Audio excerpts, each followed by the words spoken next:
Welcome to Arif uncensored, जहां होती है करियर की असली बातें।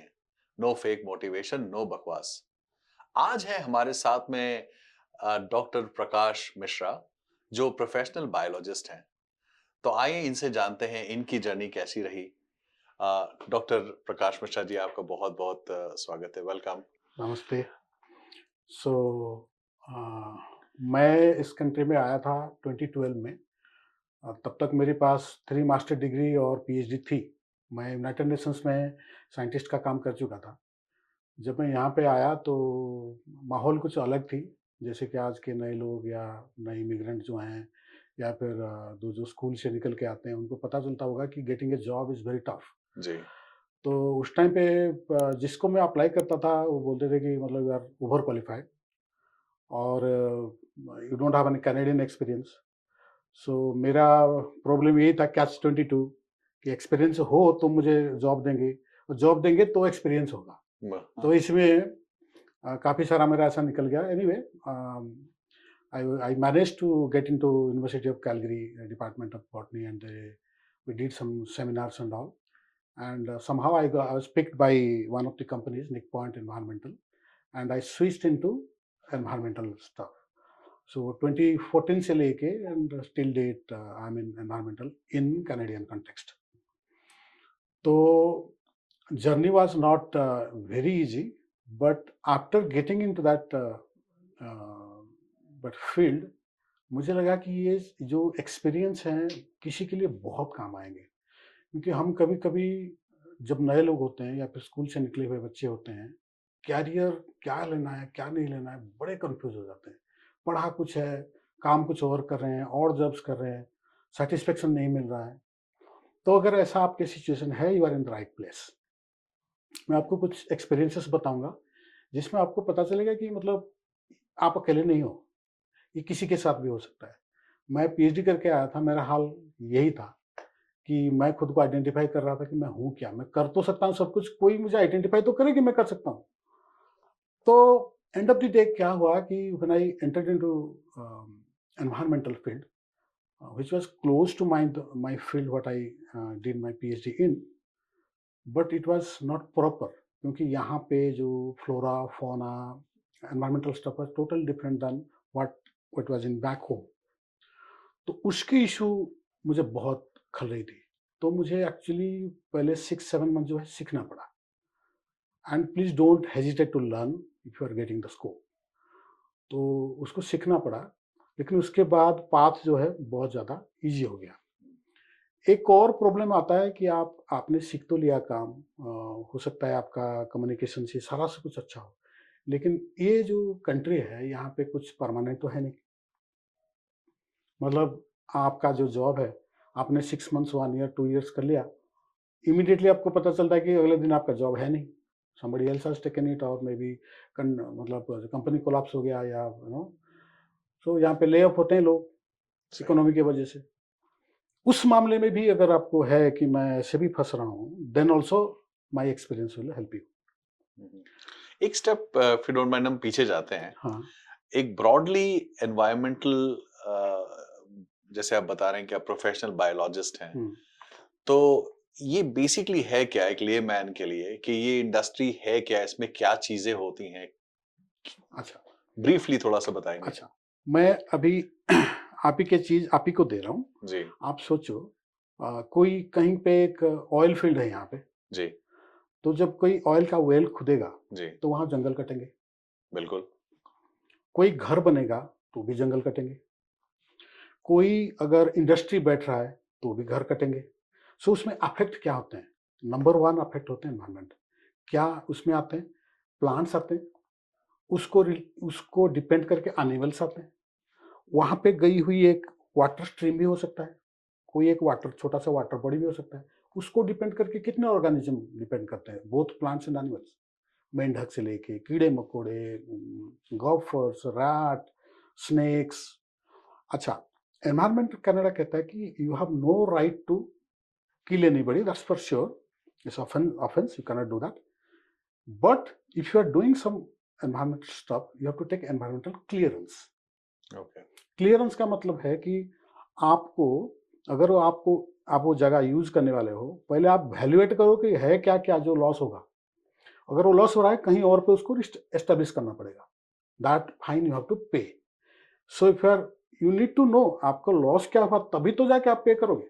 एग्जैक्टली। तो इसलिए यहाँ पे मिनिमम से मिनिमम ये चीज होते हैं कि मैं आपको इजी एग्जांपल देता हूँ। सपोज कोई एक नई कम्युनिटी बन रही है कैलगरी के आउटस्कर्ट्स में। पहले वहाँ पे कोई पेड़ पौधे थे, वहाँ पे एक स्ट्रीम गया था, वाटर स्ट्रीम ये होके जाता था, छोटा सा कोई लेक है। तो एक बिल्डर ने उसको लिया। सबसे पहले एनवायरनमेंट को जाएगा क्लियरेंस के लिए कि ये जगह जो है हम लेने वाले हैं, तो उसका इवैल्यूएशन किया जाए। फेज 1, फेज 2, फेज 3 ऐसे होते हैं। तो फेज 1 असेसमेंट होता है, एनवायरमेंटल असेसमेंट, ईए कहते हैं उसको। तो उसमें हम देखते हैं कि कितना एरिया का है, कौन-कौन से जीव-जंतु उसमें रहते हैं, पेड़-पौधे क्या हैं, वाटर ये कैसा है, उसका एलिवेशन कैसा है, ये सारा चीज़ देख के देते हैं। फिर उसके बाद आता है कि लॉस क्या-क्या होगा, क्या-क्या रखोगे, क्या-क्या लॉस होगा। जैसे कि कोई वाटर बॉडी है, आप बोलते हो कि उसके ऊपर ही बिल्डिंग आना है। इसका मतलब है कि वाटर बॉडी को आप लूज़ करोगे। तो गवर्नमेंट का रूल है, आप ऐसा नहीं कर सकते। लेकिन अगर मैंडेटरी हो कि करना हो, आइदर यू मिनिमाइज़ इट, नहीं तो रिलीज़ इट, नहीं तो पूरा रिप्लेस इट। तो रिप्लेस करने के लिए काउंट तो करना पड़ेगा ना। तो वहाँ पे एनवायरनमेंट का आ जाता है कि हम लोग जाके काउंट करते हैं कि ये होगा, ये वाटर बॉडी को डिपेंड करके इतने-इतने ऑर्गेनिज्म अफेक्टेड होंगे। क्योंकि आपको पता है माइग्रेटरी बर्ड्स भी आते हैं। कोई अगर मान लो कि 2-3 एकड़ में एक लेक है, छोटा-सा पॉन्ड है। आपने देखा होगा समर के टाइम पे वहाँ पे हज़ारों बर्ड्स आते हैं। वो कहाँ जाएँगे? आपने उड़ा दिया तो। तो it's a very significant place for the birds, क्योंकि उसको डिपेंड करके कीड़े-मकोड़े ग्रो करते हैं। उनको खा के ये करते हैं। उनका लाइफ़स्टाइल तो चेंज हो जाएगा। You are going making a very huge disturbance in the community. इसलिए वेरी केयरफुली ये सब चीज़ों को करना पड़ता है। तो यानी कोई भी प्रोजेक्ट कनाडा में या हाँ, ग्राउंड में कुछ भी प्रोजेक्ट कुछ भी होने वाला प्रोजेक्ट हो, होता है, environment is the first stop. Okay, तो एनवायरमेंटल क्लियरेंस अगर नहीं मिलती तो नहीं वो मिलते तो प्रोजेक्ट क्या? नहीं हो नॉट सकता। अलाउड, नॉट अच्छा, अलाउड। इसी में अगर कोई इश्यूज आपने फेस किए तो हुँ। उसको रिजॉल्व भी आप ही लोग करते हैं कि?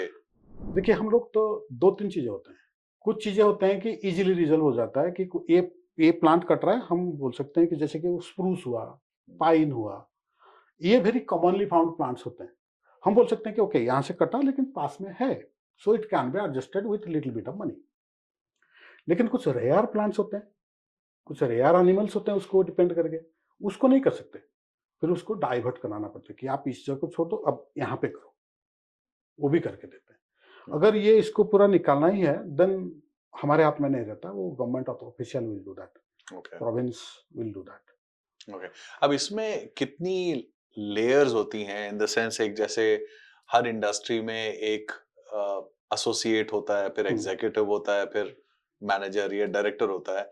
तो इस इंडस्ट्री में अगर किसी को आना है हुँ, तो एक तो ये बताइए कि कोई स्पेसिफिक एजुकेशन क्वालिफिकेशन चाहिए, कोई स्पेसिफिक इंटरेस्ट, कोई बायोलॉजी का किसी को इंटरेस्ट होना चाहिए या बैकग्राउंड होना चाहिए, या जैसे हम कभी कोई स्पेसिफिक कोर्स करना चाहते हैं तो उसमें मैथ्स और साइंस की ज्यादा ग्रेड्स चाहिए होती है, तो इसमें कोई बायोलॉजी की ग्रेड्स चाहिए।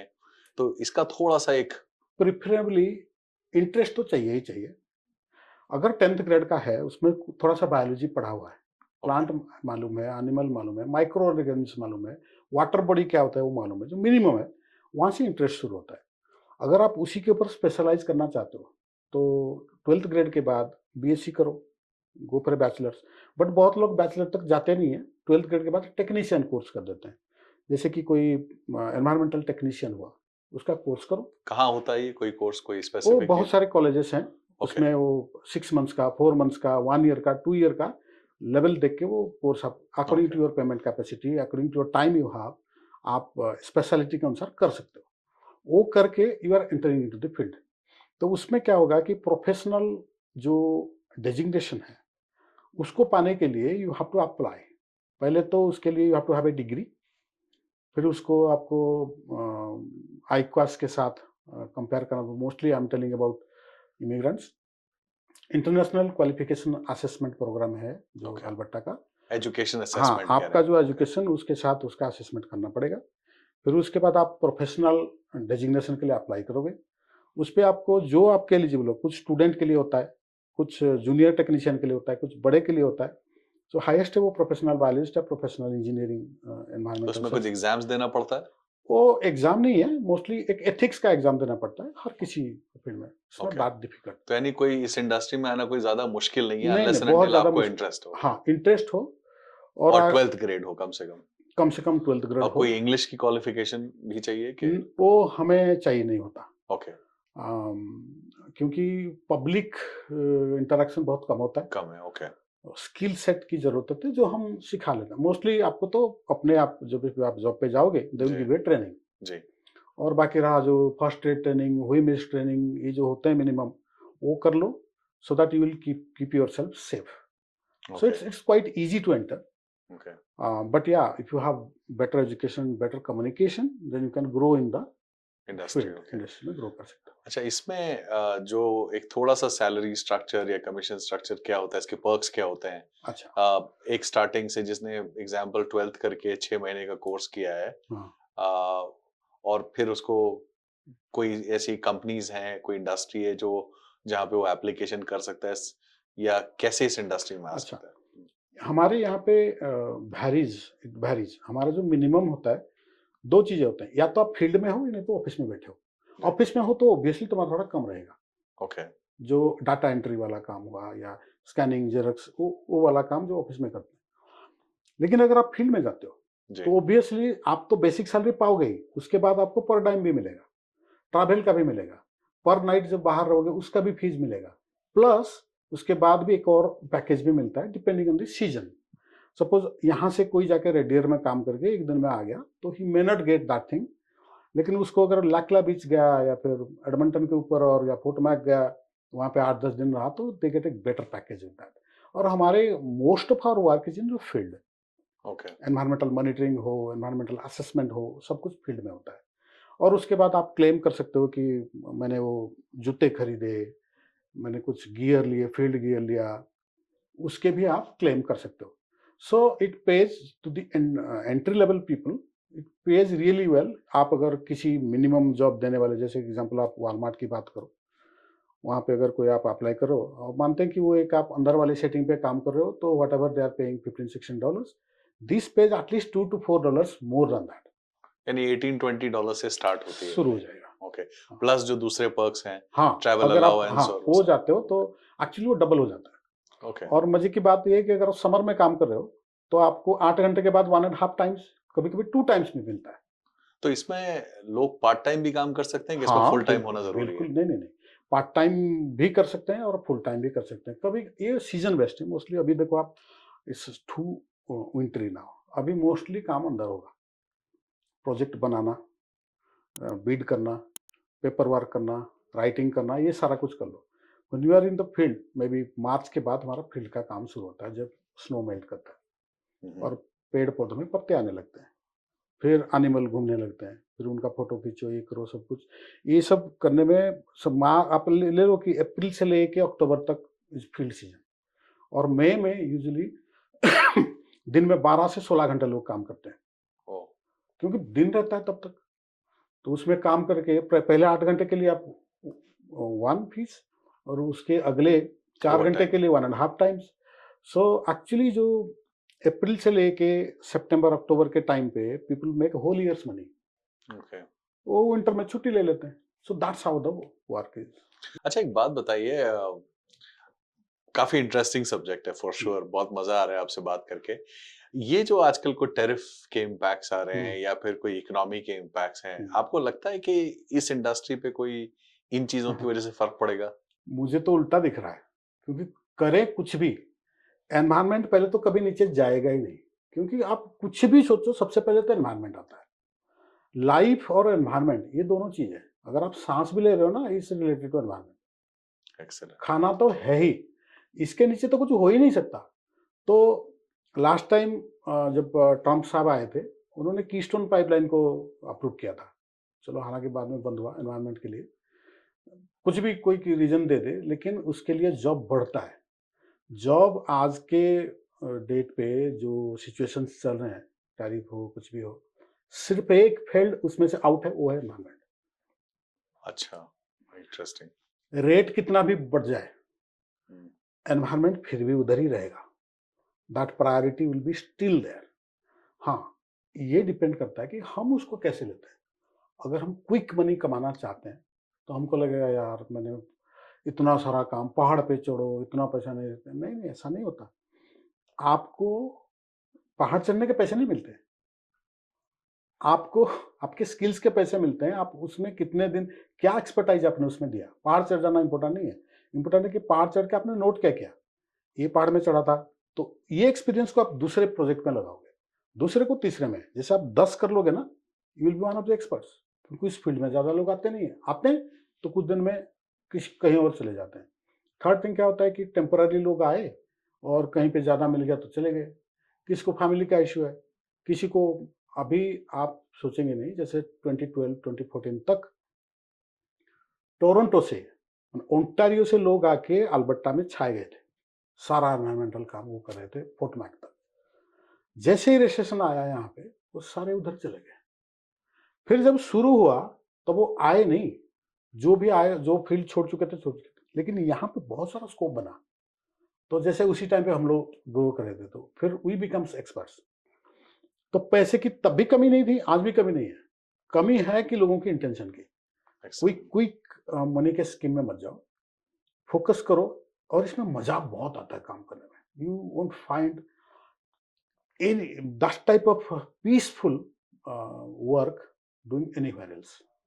आप ऐसे ऐसे चीज जो है, हम ऐसे ऐसे जंगलों में गए हैं, आप सोच नहीं सकते। 3-3 इंच के डिफरेंस पे, 3-3 इंच के डिफरेंस पे पेड़ पौधे हैं। आप यहाँ खड़े हो, 1 फीट पीछे कोई खड़ा है, तुमको दिखाई नहीं देगा क्या है। इतना इतना घना है वो। आप सोचो, वो होगा आपसे 2 किलोमीटर बाद ही, लेकिन वो एक अलग दुनिया है। वाओ। नीचे जमीन नहीं होगी, नीचे भी वही लॉग्स पड़े होंगे, जो कि हजारों हजारों साल से जंगल बढ़ रहे हैं, गिर रहे हैं, बढ़ रहे हैं, गिर रहे हैं, हजारों साल से सॉइल बना ही नहीं। ऐसे जगह भी है और ये आसपास भी है। और उसके अंदर तेल है। तेल के लिए तो क्लीन करना पड़ेगा, जो ऑयल एंड गैस का है। जब तक अल्बर्टा में ऑयल एंड गैस है, तब तक तो मैं बता रहा हूँ कि this is one of the, मतलब most important fields you can work with. अच्छा, इसमें एक बात बताइए, कोई पार्ट टाइम करना चाहें, कोई लेडीज इसमें काम करना चाहें, क्योंकि अक्सर हमारे घरों में लेडीज होती हैं, एशियंस में खास तौर से, वो बोलती हैं कि कोई ऐसी पार्ट टाइम हमें जॉब बता दें। कोई स्टूडेंट्स होते हैं, कोई जॉब करते हैं, वो कहते हैं कोई ऐसी इंडस्ट्री हो जिसमें हम पार्ट टाइम कुछ कर सकते हैं। तो आपको लगता है कि ये इंडस्ट्री उनके लिए भी है या नहीं? मैं आई एम ग्लैड दैट आपने ये क्वेश्चन पूछा। ये बात मैं पहले भी कहीं बोल चुका हूँ कि one of the best field है लेडीज के लिए। सिर्फ एक रिक्विजिट है, आप सिर्फ ड्राइविंग करना जानते हो। और बहुत लेडीज हैं जो ड्राइविंग करना जानते हैं, बच्चों को स्कूल छोड़ने जाते हैं। और इतना काम है ना इस फील्ड में। आप एक बार, आप ऐसा नहीं कर सकते कि मतलब यहाँ से गए, कुछ 30 किलोमीटर दूर एक प्रोजेक्ट है, आप गए, उसको विजिट किया, फोटो खींचा, शाम के टाइम में या फिर दोपहर में गए, थोड़े से आफ्टरनून तक काम किया, वापस आ गए, फिर टाइपिंग वाइपिंग की, तो इजीली कर सकते हैं। Anybody can do it. आपको कंस्ट्रक्शन में काम नहीं करना, ये नहीं करना, लेकिन आपको कहीं पे चिड़िया ने अंडा दिया है, या फिर वहीं से कुछ चिड़ियों के जो पैदल जाते हैं ना, उनके जो ये देखने, अर्ली मॉर्निंग पे चले जाओ, वो दिख जाता है, फोटो खींच के ले आओ। और एक स्वालो बाड़ होता है, आपने हो सकता है जानते नहीं हो, तो जब ब्रिज के नीचे आप देखो कुछ मिट्टी के कुछ लगे होते हैं, जी। वो स्वालो बाड़ के होते हैं। अच्छा, स्वालो बाड़ जो है वो आता है, वो जो लेक जहाँ पे भी ब्रिज है ना, उसके नीचे ना वो जाके उधर ऐसे ऐसे करके नहाता है, कीचड़ हो जाता है, वो कीचड़ को लेके आके उधर चिपका चिपका के घर बनाता है कि अंडा देगा। फिर कुछ देर बाद अंडा देने के बाद बच्चे हो गए, फिर वो निकल के चला जाता है। वो एक साइट है, उसके लिए बड़े पेमेंट होते हैं, क्योंकि उनके लाइफ को हम डिस्टर्ब नहीं कर सकते। कहीं पे आपको आपको एक इंट्यूशन भी आ जाता है कभी, यहाँ पे सांप तो नहीं हो सकता, वहां पे बस डिस्कवरी करके फोटो खींच के दे दो, बस गुड फॉर द प्रोजेक्ट, और you are getting paid. So is one of the most, आप बोल रहे हो कि नहीं रिस्क है, कि ऐसा कि फावड़ा लेके काम नहीं करना, पब्लिक के साथ डीलिंग नहीं करना। आप बस ड्राइविंग आए, आप अपने या बच्चे को ले जाओ या फिर किसी को भी ले जाओ साथ में, फोटो वोटो खींचो, एनवायरनमेंट का मुआयना करो, आके रिपोर्ट लिख के दे दो, आराम से can make a lot of money on that, and ऊपर से एक्सपीरियंस। धीरे धीरे कोई प्रोजेक्ट निकला तो आप उसके टेक्निकल लीड बन गए। आप आपके अंडर लोगों को ट्रेनिंग करो कि देखो ये देखा था, वो हुआ था। एक कुछ चीजें होते हैं ना, आप अपने से करना पड़ता है ये चीजें। It should start from here. कोई आके आपको घर में अपॉर्चुनिटी तो देगा नहीं, आपको निकलना पड़ेगा। वैसे आप पिकनिक करने तो जाते हो, जी, किसको मजा नहीं आता पिकनिक में? सही बात। जब आप पिकनिक करने फैमिली के साथ जाते हो और बच्चे आपके साथ हैं तो आप क्या सिखाते हो उनको? एक लेक है, आप पिकनिक करने पहले तो क्यों जाते हो? क्योंकि आपको एनवायरनमेंट अच्छा लगता है। एक वेदर जो है थोड़ा सा खुले में घूमेंगे, पेड़ के नीचे बैठेंगे, कुछ खाना वहाँ लकड़ी जला के बनाएंगे, बारबेक्यू करेंगे, फिर पानी है उधर थोड़ा सा खेलेंगे। तो वहाँ पे एक्चुअली जब ये starts from the home actually, जब आप जा रहे हो ना, उसको बता के वाटर क्वालिटी होता क्या है, कितना कीचड़ पानी होगा तो नहीं जाओगे उसमें। अब कीचड़ हो रहा है, अगर आपको तकलीफ हो रहा है तो जो मछली रहा है उसको नहीं हो रहा है क्या? आप फोटो खींच के रखो ना, बाद में रिपोर्ट करके उनको बुलाना, वहीं से प्रोजेक्ट निकलेगा कि इतने लोग आने से यहाँ पे कीचड़ हो जाता है, मैं ये प्रपोज कर रही हूँ कि उसको कीचड़ से कैसे रोका जाए। एक्सेलेंट। वो प्रोजेक्ट निकल जाएगा। अभी आपने मान लो एक जगह पे 5 साल से जा रहे हो, उसमें पेड़ कितने थे, अभी कितने हैं, हर साल आप नोट कर सकते हो। फोटो तो आप बहुत खींचते हो, उसी फोटो को लगा के पैसे निकालना उसी को। सेकंड थिंग, नेक्स्ट चीज करो कि आप जब जाते हो तो आप एक वॉक लेते हो, हाइकिंग करते हो, पहाड़ों में जाते हो, क्या वेजिटेशन में, क्या एनिमल में आपने देखा, नया डिफरेंस क्या क्या देखा, है? हाँ वो देखो। आप गए और खाना खाया, बैंड बजाया, नाच डांस किया, ये ठीक है, do it, but at the same time contribute to the environment. अगर आप करोगे तो you are the only person who is going to benefit from here. अच्छा, इसमें अब जो कुछ एआई आ रहे हैं, जो नए सोफिस्टिकेशंस आ रहे हैं, कोई और नए इन्वेंशंस हो रहे हैं, इसमें लगता है कोई इम्पैक्ट करेगा इस इंडस्ट्री में कि ये इंडस्ट्री जैसी है वैसी ही रहेगी या और ग्रो करेगी, या हो सकता है कि कुछ कम हो जाए? एआई के बारे में तो मैं कमेंट करने के लिए नहीं हूँ, लेकिन इतना मैं जानता हूँ जो बेसिक नीड होते हैं ना, जैसे आप क्वेश्चन पूछोगे कि मैं खाना खा रहा हूँ, क्या एआई के साथ मैं बिना खा के चल जाऊँगा? जैसे क्वेश्चन हुआ ना इसके साथ, ये बेसिक नीड है। एआई करो, आप कुछ भी करो, आप हाँ, मैक्सिमम तक आप रिपोर्ट लिखने में या फिर फ़ोटो खींचने में कर सकते हो, लेकिन एनवायरनमेंट को सेव करने की जब बात आती है, मुझे नहीं पता कि एआई कितना काम आएगा। Physically we have to do it. Hmm. अगर हम रह रहे हैं कहीं पे, अब एआई के घर में तो हम रह नहीं रहे। एआई के वजह से हम साँस नहीं ले रहे हैं, ना खाना खा रहे हैं, ना पानी यूज़ कर रहे हैं। ये होता है फंडामेंटल नीड्स। फंडामेंटल नीड्स में एआई आगे जाके क्या करेगा ये नहीं पता, लेकिन आज के डेट में be practical, be in the nature, okay. And you are always, कितना भी एआई कर लो, you will be always loving nature. Picnic के लिए आप बाहर से निकलो भाई, वो एक स्टूडियो में बैठ के आप पिकनिक नहीं कर सकते, फोटो खींच सकते हो, बिल्कुल नहीं सही। कर सकते। तो जो प्रैक्टिकल है उसको प्रैक्टिकल है। ठीक। कोई एडवाइस आप देना चाहेंगे हमारे जो इस इंडस्ट्री में आना चाहते हैं एस्पिरेंट्स को, कोई न्यू कमर्स को, कोई लेडीज को? अच्छा, मैं ये कहूँगा कि आप ये जो फील्ड में हमने डिस्कस किया, एनवायरनमेंट फील्ड, ये बहुत ही वास्ट फील्ड है। कुछ ना कुछ चीज़ें जो आपको लाइक लगते हो, कुछ लोगों को घर में कुत्ता पालना, रैबिट पालना, चूहे कोई भी चीज़ पालने को अच्छा लगता है, ये भी एक एनवायरनमेंट का पार्ट है। कुछ लोगों को पेड़ पौधे लगाना अच्छा लगता है, कुछ लोगों को वेजिटेबल लगाना अच्छा लगता है, और किसी को, मुझे तो लगता है कि हर किसी को लगता है, कहीं ना कहीं तो होगा। इसी को अगर आप थोड़ा सा इंटीग्रेट करके थोड़ा सा बड़े लेवल पे लोगे, then you will find a scope कि यहाँ पे भी मेरे इनकम के चांसेस हैं। अब घर में आके कोई देगा नहीं, ये भी फॉर श्योर है, लेकिन अगर आप कुछ जानते हो तो आपका, यू आर इनवैल्यूएबल, आपके पास बहुत वैल्यू है। आप उसको नोट करके रखो, एक फ़ोल्डर बना के रखो, कोई प्रपोज़ल बना के रखो, एंड मीट पीपल। बाकी सब चीज़ अलग है, जैसे कि नेटवर्किंग है, आप फाइंड आउट करो। ऐसा जाके किसी को जॉब भेजोगे, कोई नहीं है, वो कोई जॉब देगा नहीं। लेकिन आपके वर्क एक्सपीरियंस में दिखना चाहिए कि हाँ, मैंने ये छोटा-सा प्रोजेक्ट किया था, बटरफ्लाई के ऊपर किया था। बटरफ्लाई के ऊपर आजकल एनवायरनमेंट का बहुत बड़ा ध्यान है, दोज़ आर इंडिकेटर्स। और इतने सारे पेड़-पौधे हैं, कुछ एरिया सूख रहा है, लाइक ड्राई हो रहा है। क्यों हो रहा है? कौन-कौन से पेड़ उसमें उतर सकते हैं? क्या है उसका सिचुएशन? वाटर लेवल कम हो रहा है कि नहीं हो रहा है? ये तो कॉमन सेंस वाली बात है। अगर आप उस पे कुछ, इसमें तो लेडीज जेंट्स कम उम्र ऐसा कुछ नहीं है, आप पकड़ो इसको काम और करो। One thing is required is travel, वो आपको डर नहीं होना चाहिए। अगर आप ट्रैवलिंग में एंजॉय करते हो तो you can really become successful in this. Thank you so much. Thank you so much doctor Prakash ji, बहुत अच्छा लगा आपसे बात करके। It was definitely great opportunity. Looking forward to in fact meeting more and talking more about this. Thank you so much. Okay sir, thank you.